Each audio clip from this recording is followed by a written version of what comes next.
عصر نص کے فقہاء امامیہ میں سے حضرت قاسم ہیں. ان کا بھی بڑا حسین جملہ مجھے یاد آ گیا. جب کسی نے آ کر ان سے سوال پوچھا تو انہوں نے فرمایا کہ ما ادری، مجھے نہیں آتا. اس نے کہا میں تو چھوڑ کے ہی نہیں جاؤں گا، یہاں سے جاؤں گا ہی نہیں جب تک کہ آپ مجھے جواب نہیں دیں گے. تو اپنی داڑھی پر بڑی ریش تھی، بڑی داڑھی تھی، اس کے اوپر ہاتھ پھیرتے ہوئے فرمایا کہ لا تنظروا الی طول لحیتی، میری لمبی داڑھی کو مت دیکھو، والناس حولی، اور لوگوں کو مت دیکھو جو میرے گرد چلتے ہیں. واللہ میں اپنی زبان اس مسئلے پہ کھولوں گا ہی نہیں جس کو جانتا نہیں ہوں. اس درجے کے محتاط اور فقیہ عالم دین. یہ ان کی دختر ہیں حضرت ام فروا. حضرت ام فروا مولا صادق کی والدہ، وہ مکرمہ، معاشرے میں اس وقت کے مدینے میں مکرمہ بی بی کے نام سے معروف. لوگ صادق اور جعفر کم بولتے تھے، ابن و مکرمہ زیادہ بولتے تھے. مکرمہ کے بیٹے، مکرمہ کے بیٹے. میرے بچوں جوانوں، 4 چیزیں امہات الائمہ میں، 4 فضیلتیں امہات الائمہ میں ایسی ہیں جو کسی اور ماں میں نہیں ہیں. جناب زہرا کی بات نہیں ہو رہی، ام الائمہ کی بات نہیں کر رہا. امہات الائمہ، ہر امام معصوم کی والدہ کی جو مشترکہ فضیلتیں ہیں وہ 4 ہیں. جی، سب سے پہلی فضیلت، بڑا لطیف عنوان ہے، اللہ کرے بیان کرنے کی مجھے توفیق ہو. سب سے پہلا عنوان امہات الائمہ، جن سے ائمہ اہل بیت دنیا میں آئے وہ مائیں، ان ماؤں کی بات کر رہا ہوں. سب سے پہلا عنوان یہ ہے کہ یہ وہ بیویاں تھیں جن سے ائمہ نے خواہش کی کہ میں عقد کرنا چاہتا ہوں. باقی زیادہ تر زوجائیں جن سے ائمہ دنیا میں نہیں آئے، انہوں نے خواہش کی کہ ہم ان سے عقد کرنا چاہتے ہیں، انہوں نے خواہش کی کہ ہم اس گھر کے محرم بننا چاہتے ہیں. لیکن جن سے امام نے فرمایا، اللہ اکبر، کوئی کم بات ہے؟ بی بی نرجس کو کہاں سے بلایا جا رہا ہے، کہاں سے لایا جا رہا ہے؟ ایک عنوان. دوسرا عنوان، وہ اپنے اس وقت کے زمانے میں، آپ اگر آمادہ نہیں ہیں تو مضمون تبدیل کر دوں، اس وقت کے، اللہم صلی علی محمد وآل محمد، اس وقت، اس زمانے میں اس بی بی سے بڑی کوئی عالمہ اور متقیہ بی بی ہوتی نہیں. وہ اپنے زمانے کی سب سے بڑی عالمہ بی بی، وہ اپنے زمانے کی سب سے بڑی متقیہ بی بی وہی ہوتی ہیں کہ جن سے امام کو دنیا میں آنا ہے. یہ دوسری فضیلت ہے. تیسری فضیلت بتاؤں آپ کو. تیسری فضیلت اس بی بی کی ہے کہ اس کی حفاظت کی ذمہ داری خود اللہ لیتا ہے. اگر کوئی قریب آنا چاہتا ہے، بعض بیویوں کے لیے ہے کہ انہیں لایا گیا اور کچھ لوگوں نے آگے بڑھ کر ان کی کہا کہ ہم خریدنا چاہتے ہیں، عنوان کنیزی رکھتی تھیں بعض بیویوں کے لیے. تاریخ کی باتیں کر رہا ہوں بھائی میں، ٹھیک ہے. ان بیویوں کی قدم قدم پر اللہ نے معجزوں سے حفاظت کی. کسی کو مجال نہیں ہو پائی کہ ان کو نگاہ بھر کے دیکھ پائے. اس کو کوئی نہ کوئی تکلیف ہو جاتی تھی، کوئی نہ کوئی مسئلہ ہو جاتا تھا. ان کی عصمت کی حفاظت، ان کی عفت کی حفاظت خود خدا نے کی. جی، یہ تیسری فضیلت. چوتھی فضیلت آپ کو عرض کروں عزیزان گرامی، چوتھی فضیلت کا تو عنوان ہی کچھ اور ہے. یہ وہ بیویاں ہیں، چوتھی فضیلت امہات الائمہ، یہ وہ بیویاں ہیں کہ جن کا عقد 2 جگہ ہوا، عرش پہ اللہ نے پڑھایا، فرش پہ معصوم نے پڑھایا. جی، رسول اللہ خواب میں آ کے عقد پڑھا رہے ہیں. سرکار دو جہاں ان کے خواب میں آ کے بتا رہے ہیں کہ اللہ چاہتا ہے کہ تمہارا عقد میرے فلاں فرزند کے ساتھ ہو. اور پھر جب ان کا خواب میں عقد انہیں نظر آ جاتا ہے تو پھر جاگتے ہوئے اور ظاہری حیات میں ان کا عقد ہوتا ہے. یہ فضیلت ہے ان بیویوں کی. جی، خانہ کعبہ کا طواف کر رہی ہیں بی بی ام فروا. طواف کرتے کرتے الٹے ہاتھ سے حجر اسود کو استلام کیا، تو حجر اسود کو ہاتھ لگایا تو وہاں موجود ایک حاجی نے آواز دے کر کہا کہ اے بی بی، الٹا ہاتھ نہیں لگاتے حجر اسود کو. تو بی بی نے بے ساختہ فرمایا، انی غنیۃ عن علمک، میں تمہارے علم کی محتاج نہیں ہوں. سبحان اللہ، کیا تعبیر ہے. اب جب میں نے اپنے اساتذہ سے پوچھا کہ یہ ایک جانب تو جملہ دیکھیے نا آپ، فرما رہی ہے میں تمہارے علم کی محتاج نہیں ہوں، کیا کمال ہے، یہ نہیں فرما رہی ہے میں عالمہ ہوں، اور نہ ہی یہ فرما رہی ہے تو جاہل ہے۔ ایک ایسا جملہ جس میں اس کی بھی توہین نہ ہو اور اپنی بھی تکبر اور اپنی پڑھائی کا اظہار نہ ہو۔ اچھا یہ تو بی بی ہیں نا، ائمہ میں سے امام محمد باقر سے جب کسی نے پوچھا صلوات پڑھیں محمد والے کہ آپ عالم ہیں، تو حضرت نے فرمایا میں جاہل نہیں ہوں۔ وہ جو ایک نجومی آ کے بیٹھتا تھا نا اور وہ بتاتا تھا چیزیں، تو حضرت نے اس سے کچھ سوالات کیے تو اس کے جواب بن نہیں رہے تھے، سب کو تو جواب دے رہا تھا، امام کو نہیں دے پایا، تو کہنے لگا آپ عالم ہیں۔ حضرت نے فرمایا میں جاہل نہیں ہوں۔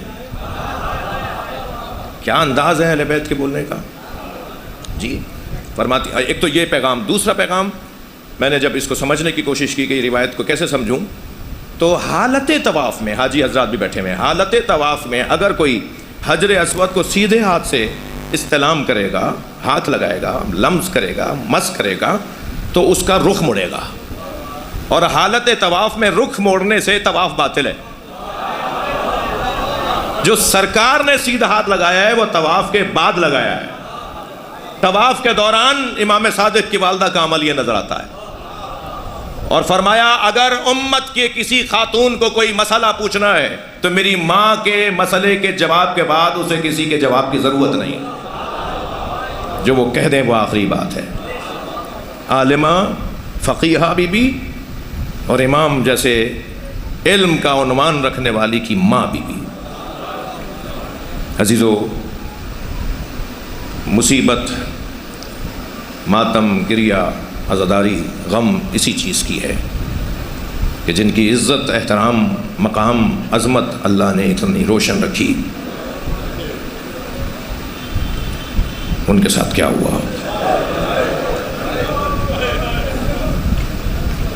ابو جعفر منصور دمانقی نے حکم دیا کہ جعفر صادق کے گھر کو آگ لگا دو۔ مولا کو زہر دے کر بعد میں شہید کیا، مگر اس سے پہلے جو اس مولا پر ظلم روا رکھے گئے ان میں سے ایک عنوان، اور جب گھر میں آگ لگی نا، چاہنے والوں کا مجمع جمع ہوا،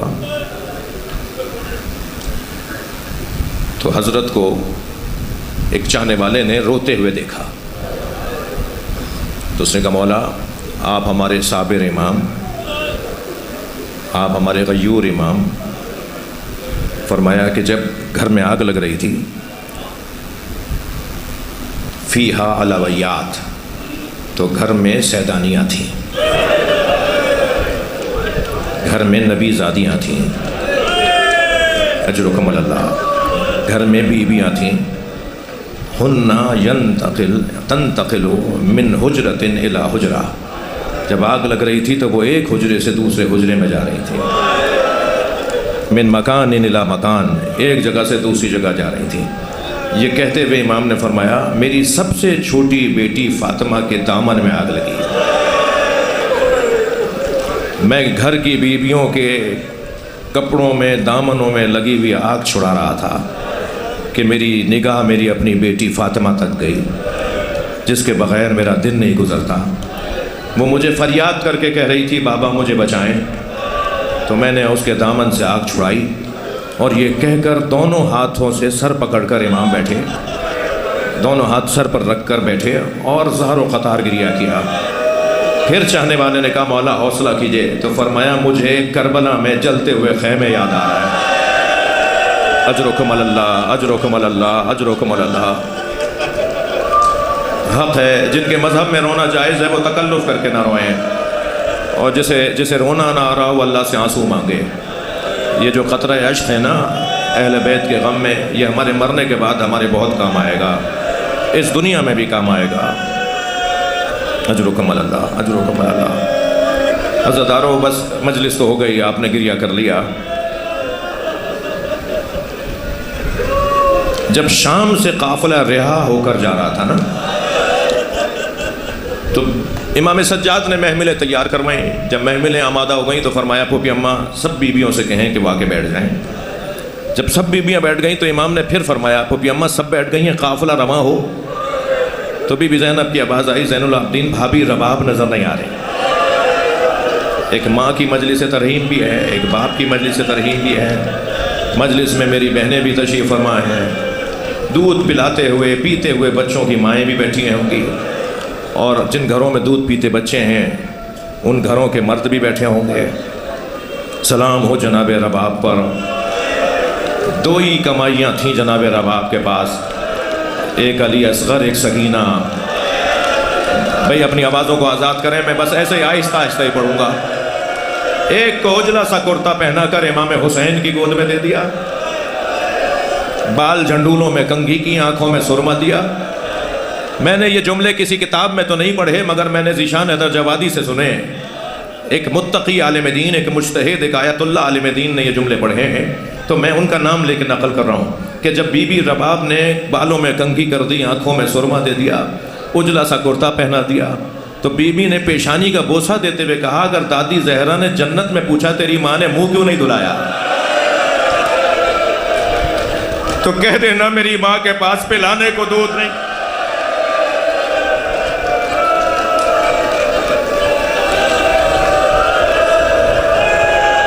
اجرکم اللہ، اللہ آپ کو کوئی غم نہ دے۔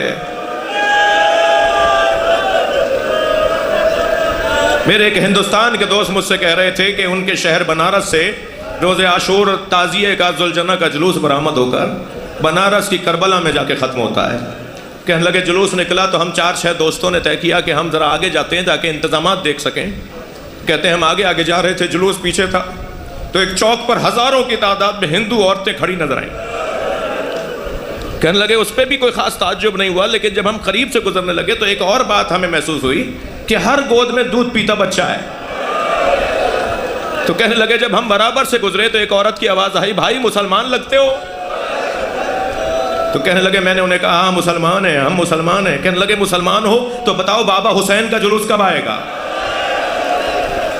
کہنے لگے میں نے کہا تمہیں بابا حسین کے جلوس کا انتظار کیوں ہے؟ کہنے لگے تمہیں نہیں پتا آج حسین کا بچہ بھوکا مارا گیا۔ آج ہم اپنے بچوں کو اس وقت تک دودھ نہیں پلاتے جب تک تعزیہ دفنا نہ دیا جائے۔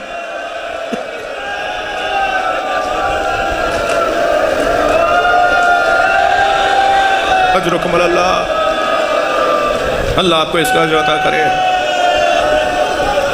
بڑا جگر ہے رباب کا، بڑا حوصلہ ہے جناب رباب کا۔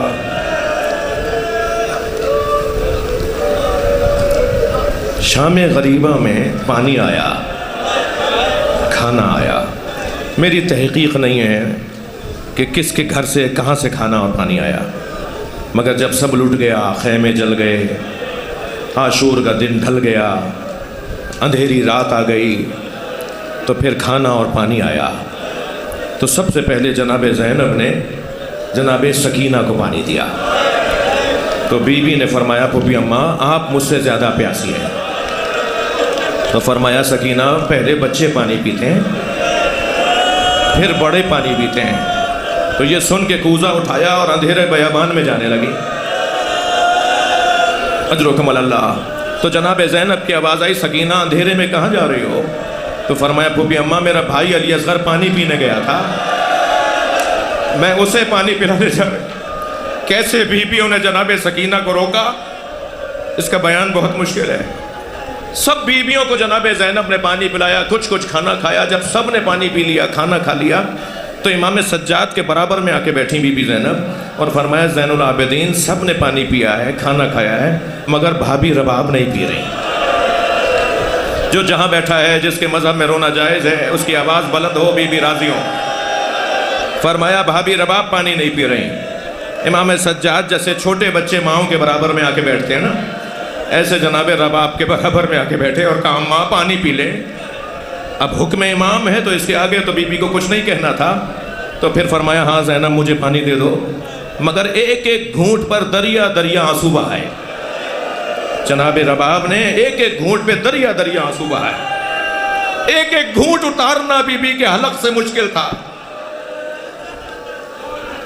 ہاں پیا پانی بی بی نے، کچھ کھانا بھی کھایا۔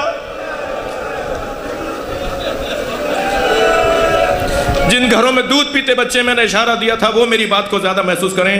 بی بی کا ادب مانے ہیں، میں اشارے میں بات کروں گا، صراحت نہیں کر سکتا.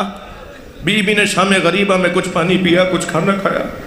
آدھی رات ہوئی، بیویوں کی گودی میں تلاش کرنے لگی.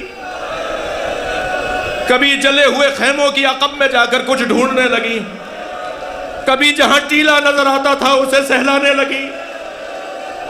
جناب زینب سے رہا نہیں کہ آگے بڑھ کر کہا بی بی آپ مضطرب کیوں ہیں؟ فرما لگی زینب مجھے علی اصغر یاد آ رہا، میرا بچہ بھوکا مار دیا.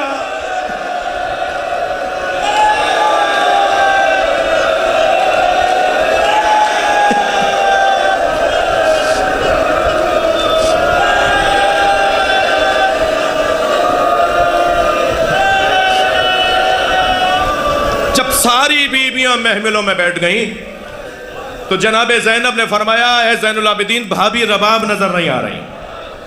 تو امام نے فرمایا مجھے معلوم ہے میری ماں کہاں ہے، مگر بیویوں سے کہیے میرے ساتھ آئیں. اب آگے آگے امام سجاد، پیچھے پیچھے بیویاں امام سجاد کے آ رہے ہیں. امام نے جیسے ہی رستہ موڑا، رستہ بدلا تو کیا دیکھا؟ سامنے زندان ہے. تو جناب زینب کی آواز آئی زین العابدین آگے تو زندان ہے. کب پھوپھی اماں 2 قدم اور آگے آئی ہے. اب جو زندان شام میں قدم رکھا تو کیا دیکھا؟ جیسے کوئی ماں اپنے بچے کو سینے سے لگائے ہو، ایسے جناب رباب نے قبر سکینہ کو سینے سے لگایا ہوا ہے. اور جیسے مائیں بچوں کو سلاتے ہوئے لوریاں سناتی ہیں نا، ایسے سنا رہی ہیں اے سکینہ اٹھو قافلہ تیار ہو گیا. سکینہ جو تمہاری چادر چھنی تھی وہ بھی واپس آ گئی. سکینہ تمہارے لیے تو علیحدہ محمل سجائی ہے. سکینہ چلو مدینے چلے. جناب زینب کی آواز آئی بھابی قافلہ تیار ہے چلیے. تو کچھ سر اٹھا کر دیکھا اور فرمایا میرا مدینے میں کون ہے؟ میرا والی کربلا میں رہ گیا، میری بچی اکیلی ہے. اجرکم اللہ. امام سجاد نے فرمایا اماں قافلہ تیار ہے. بی بی اٹھیں، پھر واپس آ گئیں، پھر آئیں، پھر چلی گئیں. جب تک قافلہ چلنا شروع نہیں ہوا بی بی نے بی بی سکینہ کی قبر چھوڑی نہیں. بہت دیر لگائی. میں نے ایک جملہ میں کہنا چاہ رہا تھا، ایک منظر پیش کرنا چاہ رہا تھا.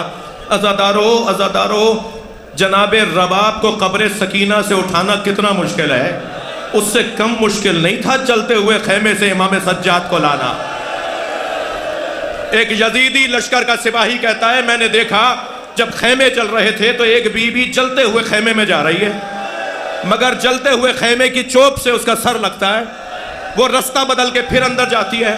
وہ کہتا ہے میں یہ سمجھا کہ شاید کسی نے اس کے سر پہ چوٹ ماری ہے، سروں سے چادریں تو اتار لیں، ان کے زیورات چھین لیے، کسی نے اس کے سر پہ چوٹ ماری ہے جس کی وجہ سے اس کی آنکھوں کا نور چلا گیا ہے.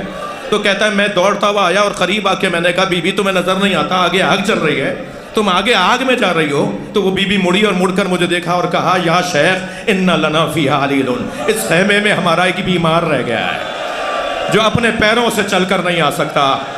کہتا ہے تب میں سمجھا یہ علی کی بیٹی زینب ہے.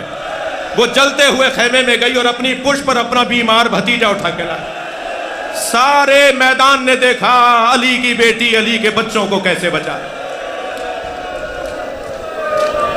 الا لعنت اللہ علی القوم الظالمین فسيعلم الذين ظلموا أي منقلب. یا اللہ ان آوازوں پر رحمت نازل فرما، مرحومین مغفورین کے درجات کو بلند فرما، ہماری عاقبت بخیر فرما. یہ سنی شیعہ میرا عزیز مجمع ان کی حاجات کو پورا فرما، ہماری عاقبت بخیر فرما. صدیقی برادران کے خاص حاجات کو رزق میں عزت میں اضافہ فرما. بیماروں کے لیے یا اللہ تجھے واسطہ ہے جناب رباب کا شفا عطا فرما. احمد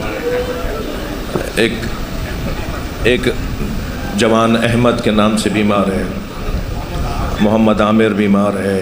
آپ کے ذہنوں میں جو عزیزوں میں مریض ہیں ان سب کی یا اللہ اس احمد کی کو شفا عطا فرما، ہم سب کی عاقبت بخیر فرما، امام زمانہ کے ظہور میں تعجیل فرما. دعاؤں کی قبولیت کے لیے بلند صلوات. اللہم صلی علی محمد.